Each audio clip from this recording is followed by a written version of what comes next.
Hello friends, मैं गीत अरोड़ा स्वागत करती हूँ आपका अपने यूट्यूब चैनल पर हिंदी गान बाय गीत अरोड़ा। हम कर रहे हैं हमारी टीजीटी हिंदी की प्रिपरेशन की और चौथा कदम बढ़ाते हुए अपनी तैयारी, जिसमें हम कर रहे हैं 2018 और 2021 के सभी शिफ्ट्स के PYQ। आज ये आपकी चौथी क्लास है जिसमें हम आदिकालीन काव्य पर आधारित PYQs को हल कर रहे हैं। वीडियो को अंत तक जरूर देखिएगा। चैनल को लाइक शेयर सब्सक्राइब करना मत भूलिएगा।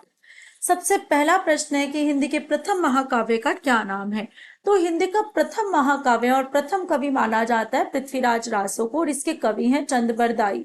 जो हमें याद रखना है, कौन है? चंद्रबरदाई। कौन से काल की रचना है? ये आदिकाल की रचना है। ठीक है। और चंद्रबरदाई जो है वो जो पृथ्वीराज चौहान के मित्र सखा सभी माने जाते हैं। ठीक है। शठ भाषा ज्ञाता ज्योतिषी हर चीज में इनको महारत हासिल थी। ठीक है। ये जो हमारा महाकाव्य, इसमें 69 सर्ग हैं, ये हमें याद रखना है। ठीक है। अगला है विरह प्रधान रासो काव्य कौन सा है? विरह प्रधान रासो काव्य है बीसल देव रासो। जब आपको नोट्स के थ्रू पढ़ाया था तब भी इस पर जो है बहुत जोर दिया था। इसको जो है इसकी रचना की है नरपति नाल ने। ठीक है, नरपति नाल। ठीक है। प्रथम बार 12 भाषा का वर्णन भी जो है इसी रचना में मिलता है। ये 4 खंडों में विभाजित है, या 4 भाग हैं इस रचना के। पहला, जिसमें भोज परमार की पुत्री और जो है बीसल देव। भोज परमार की पुत्री कौन है? राजमती। राजमती का नाम पूछ लिया जाता है। ठीक है, कि बीसल देव रासो की नायिका कौन है? राजमती। और जो है विग्रह राज कहो या बीसल देव कहो, ठीक है, इनके विवाह का वर्णन है। ठीक है, विवाह का वर्णन। दूसरे में क्या होता है? दूसरे में क्या होता है कि बीसल देव जो है ना, रानी थोड़ी सी चंचल होती है, तो बीसल देव रूठ कर जो है उड़ीसा चला जाता है। रूठ कर उड़ीसा चला जाता है। उसके बाद तीसरे खंड में पूछा जाता है राजमती का विरह। क्या है? राजमती का विरह। क्यों बता रही हूँ कि क्यों पूछा जाता है कि पहले खंड में क्या है, दूसरे खंड में क्या है। राजमती का विरह वर्णन है। ठीक है। और चौथे खंड में क्या होता है कि राजमती के जो पिता हैं उसे अपने साथ वापस ले आते हैं। ठीक है। लेकिन उसी खंड में जो है बीसल देव का चित्तौड़ वापस आने को भी दर्शाया गया है कि बीसल देव वापस आ जाता है। ठीक है। तो यानी कि ये जो है बहुत ही महत्वपूर्ण जो है हमारा जो है काव्य है, जिसे याद रखना है। राहुल सांकृत्यायन ने हमीर रासो को किसकी रचना माना है? तो राहुल सांकृत्यायन ने हमीर रासो को जज्जल की रचना माना है। कुछ लोग इसे किसकी मानते हैं? षाडंगधर की रचना मानते हैं। ठीक, क्या है ये? रासो ग्रंथ है। वैसे रेवंत गिरी रास किसकी कृति है? तो रेवंत गिरी रास जो है विजयसेन सूरी की कृति है। ठीक है। जिनधर्म सूरी की है, जैसे स्थूली भद्र रास, और जिनदत्त सूरी की उपदेश रसायन रास। ठीक है, याद रखना है। इसके बाद जो है नयामत खां जान का उल्लेखनीय कृति कौन सी है? तो इनकी जो है कयाम खां है, राजस्थान के एक वंश से संबंधित जो है रासो काव्य है ये। इसके बाद है अगला कि जायसी की भाषा शैली क्या थी?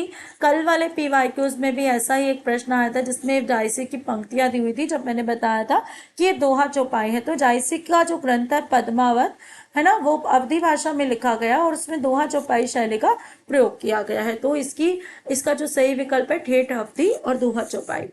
रासो नाम किस शब्द से बना है? सर्वसम्मति रूप से जो है रासो जो है रसायन शब्द से बना है।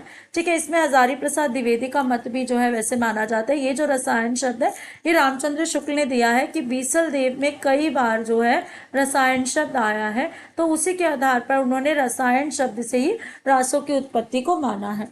प्राकृतिक पेंगलम की रचना या संकलन करता कौन है? रचनाकार तो है विद्याधर कहें या षाडंगधर कहें। ठीक है, ये है। लेकिन जो है इसके संकलन करता कौन है? वो है लक्ष्मीधर। ठीक है, लक्ष्मीधर। पृथ्वीराज रासों में प्रधान रस क्या है? तो पृथ्वीराज रासों में प्रधान रस वीर रस ही है। ठीक है, वीर काल की रचना है तो वीर रस है। शुक्ल जी ने आदिकाल की 12 रचनाओं का अपने इतिहास में उल्लेख किया। इनमें साहित्यिक पुस्तकें 4 हैं। इनकी भाषा क्या है? तो इनकी भाषा अपभ्रंश है। और कौन सी रचना है? एक तो विजयपाल रासो है, विजयपाल रासो है। ठीक है। दूसरी हम्मीर रासो है, हम्मीर रासो। और तीसरी कीर्ति लता और कीर्ति पताका। ये दोनों विद्यापति की हैं, कीर्ति लता और कीर्ति पताका। इन 4 को साहित्यिक जो है काव्यों के अंतर्गत या साहित्यिक पुस्तकों के अंतर्गत उन्होंने रखा है। अगला है 12वीं 13वीं शताब्दी के मध्य अब्दुल रहमान की सुप्रसिद्ध रचना कौन सी है? तो वो कौन सी हमारी संदेश रासक है, जो एक खंड काव्य है। एक मुसलमान होते हुए भी इन्होंने जो है मतलब संप्रदाय निरपेक्ष होकर जो है रासक काव्य की रचना की। महापंडित साहुल जी ने आदिकाल का नाम क्या नाम दिया है? तो उन्होंने दिया है सिद्ध सामंत युग। वीर गाथा काल बोला है रामचंद्र शुक्ल ने, ये तो नहीं है। ठीक है, इसके बाद जो है गियर्सन ने बोला है चारण काल। ठीक है, गियर्सन ने बोला है चारण काल। हजारी प्रसाद द्विवेदी ने बहुत बार पूछा जाता है, क्या बोला है? आदिकाल। ठीक है, और विश्वनाथ प्रसाद ने क्या बोला है? विश्वनाथ प्रसाद ने बोला है वीरकाल। ठीक है, रामचंद्र शुक्ल जी ने वीर गाथा काल बता चुकी हूँ। महावीर प्रसाद द्विवेदी जी ने बीज वपन काल बोला है, बीज वपन काल या बीज वापन काल बोला है। और सुमन राजे ने बोला है आधार काल।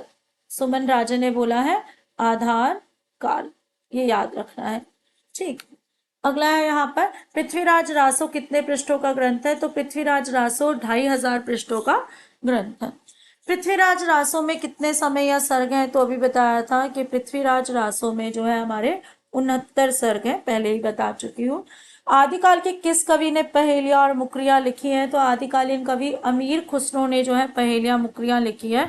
इन्हें हिंदुस्तान की तूती भी कहा जाता है। तबले का आविष्कार इन्होंने किया। दो सुखने इनकी प्रसिद्ध जो है रचना है। ठीक है, और जो है इनके बारे में क्या कह सकते हैं? खड़ी बोली के आदिकालीन प्रथम प्रयोक्ता।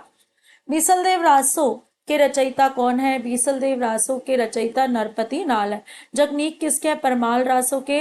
आलाउदल नामक वीर सरदारों का वर्णन। चंद्रबरदाई पृथ्वीराज रासो। दलपति विजय किसके हैं? खुमान रासो के हैं। आदिकाल के किस कवि को मैथिल कोकिल कहा जाता है? तो विद्यापति को उनकी रचना पदावली के आधार पर मैथिल कोकिल कहा जाता है। इसके बाद है संदेश रासक के रचयिता कौन है? अब्दुल रहमान है, भी बताया था, खंड काव्य है। पुस्तक जलहन हाथ दे चली गज्जन ने काज किसकी पंक्ति है? तो ये कवि जो है चंद बरदाई की है। चंद बरदाई जो है किसके थे? गज्जन नहीं है, जज्जल है। ठीक है, जज्जल चंद बरदाई के पुत्र थे। चंद बरदाई एक बार जब पृथ्वीराज चौहान को जो है उनका दुश्मन जब पकड़ के ले गया था, तो ये उनके पीछे पीछे उन्हें बचाने गए थे। तो चंद बरदाई जो है पृथ्वीराज रासो लिख रहे थे, जो अपने पुत्र को देकर गए, जिसने उसे पूरा किया। आदिकाल के काव्यों की प्रधान भाषा क्या थी? तो आदिकाल के काव्यों की प्रधान भाषा डिंगल पिंगल मिश्रित भाषा है। डिंगल जिसमें जो है राजस्थानी प्लस राजस्थानी भाषा मिश्रित जो है अपभ्रंश है। और जो है पिंगल भाषा में क्या है? ब्रज जमा अपभ्रंश, ब्रज भाषा जमा अपभ्रंश भाषा है। ठीक है, अगला है आदिकाल के साहित्य में क्या उपेक्षित रहा? आश्रयदाता प्रशंसा हुई है। अधिकतर जो है आश्रयदाताओं की झूठी प्रशंसाएं की है। धार्मिक चेतना कहीं कहीं मिलती है।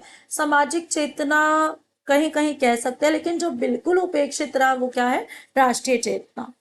हिंदी काव्य में 12 मासा का वर्णन सबसे पहले कहाँ मिलता है? तो हिंदी काव्य में 12 मासा का वर्णन सबसे पहले बीसलदेव रासो में मिलता है। खुम्मान रासो के रचयिता कौन है? दलपति विजय है। खुम्मान रासो के रचयिता दलपति विजय है। रामचंद्र शुक्ल ने आदिकाल को क्या नाम दिया? अभी पढ़ा है, वीर गाथा काल दिया। वीर काल जो है विश्वनाथ प्रसाद ने। सिद्ध सामंत काल जो है हमें राहुल सांकृत्यायन ने। चारण काल गियर्सन ने। मृगावती किसकी रचना है? मृगावती जो है कुतुबन की रचना है, जिसे रामचंद्र शुक्ल ने सूफी काव्यधारा की जो है पहली रचना माना है। अमीर खुसरो दो सुखने हो गया, पहेलियां मुकरियां हो गया, जायसी की पद्मावत, अखरावट, आखिरी कलाम, चित्राधार है ना, और चित्ररेखा और लेखा और विद्यापति की कीर्ति पताका और विद्यापति की पदावली। इसके बाद है अगला प्रश्न हमारे सामने कि मुल्ला दाऊद 1370 ईस्वी की अवधी भाषा की पहली कृति कौन सी है? तो कौन सी है? चंदायन ला लोर कहा लोर कथा, जिसे माता प्रसाद गुप्त ने लोर कहा है। ठीक है, आदिकालीन कविता का प्रधान रस क्या है? आदिकालीन कविता का प्रधान रस वीर रस है। राहुल सांकृत्यायन ने हिंदी का पहला कवि किसे माना है? तो सरहपा को माना है। ठीक है, ये हमें याद रखना है। तो ये थे हमारे आज के प्रश्न। उम्मीद कि आपको क्लास अच्छी लगी होगी। चैनल को लाइक शेयर सब्सक्राइब करना मत भूलिएगा। कमेंट जरूर करिएगा और एक लाइक जरूर करिएगा। Thank you.